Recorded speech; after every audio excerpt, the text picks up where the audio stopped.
We are taking a step here into our final weekend of March. And as we look at our March summary, we are noting that temperature, precipitation, and snowfall all sitting right now with above average numbers. Now we are noting that we could be adding to this as we still have a little bit of a seasonable trend. So not expecting too much of a change there, but we're right on the edge. So we'll see how that number changes. But we're also going to be tracking some precipitation chances from rain to snow showers possible, especially for the local Cheyenne area. Now there is going to be several waves that will be keeping us active. So really pinpointing these waves is going to be trying to be key here, but noting that with these waves that are going to be bringing impacts not only locally, but across much of the Cowboy State and into Colorado, it's going to make for some difficult travel throughout the weekend forecast. What is lying on our side when it comes down to these waves is that much of, especially I-25 and off towards the east, we are holding to some more mild temperatures, so that could hold to mostly rain chances. But as the system departs, there is going to be still a cold and wintry end to the system,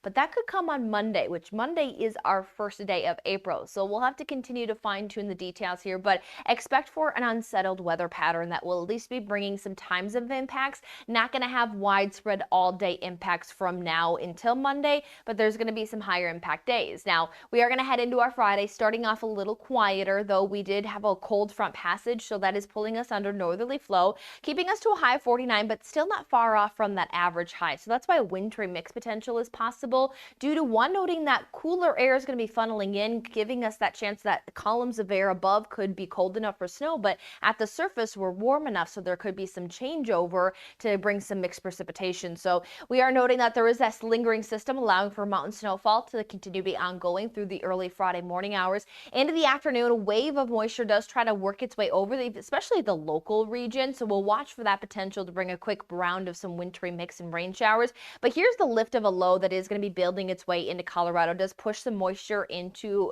the Cowboy State, and we'll watch that that's going to come into Saturday. And then what we'll watch is that low is then going to spin and intensify and then work into the Central Plains Sunday through Monday. So we're going to have hit or miss chances. There will be dry times. There will be even times of sunshine, but there will be other times where we're battling this moisture. So pretty active weather setup. Now it's not looking to be drenching here. This is a precipitation forecast through Saturday, but noting that we definitely have some numbers at least on the board when it comes down to precipitation. Snowfall, it is a little bit more restricted, mainly to our higher elevation points, especially there for the Snowy Range as well as the Sierra Madre. So noting mostly snowfall for mountain spots and some of those elevational changes, as what we note is that temperatures are fairly mild here, as we even look at still extending many locations within those 50s. Temperature trend will stay similar on Saturday with some waves of energy, so staying wintry mix, and then our higher impacts days could be setting up for Sunday and Monday as that storm departs.